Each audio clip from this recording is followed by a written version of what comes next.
सांगलीत मनसेचे जवाब दो आंदोलन, बेकायदेशीर बांधकामावर 15 दिवसात कारवाईची मागणी.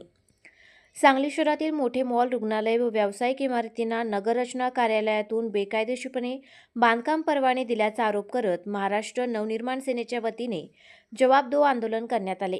या आंदोलनाच्या माध्यमातून आयुक्तांनी 15 दिवसांच्या आत कारवाई करावी, अन्यथा भव्य मोर्चा काढण्यात येईल असा इशारा मनसेचे सांगली जिल्हाध्यक्ष तानाजी सावंत यांनी दिला.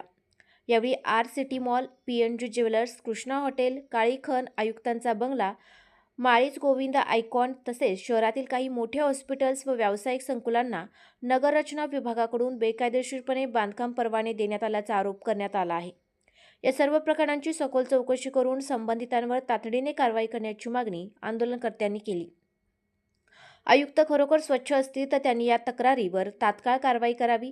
15 दिवसात ठोस कारवाई झाली तर आम्ही श्रीमंत गरीब असा भेदभाव होत नाही असे समजून त्यांचा जाहीर सत्कार करून समर्थन करू, अन्यथा त्यांना फाळपूट दादा समजून मनसेच्या शैलीत सत्कार करू असा इशाराही सावंत यांनी दिला. आंदोलन हे केवळ इशारा व तक्रार आंदोलन असल्याचे सांगत प्रशासनाने दखल न घेतल्यास मनसेच्या वतीने भव्य मोर्चा काढण्यात येईल असेही त्यांनी स्पष्ट केले. या आंदोलनात मनसे सैनिक तसेच काही स्थायिक पदाधिकारी मोठ्या संख्येने उपस्थित होते.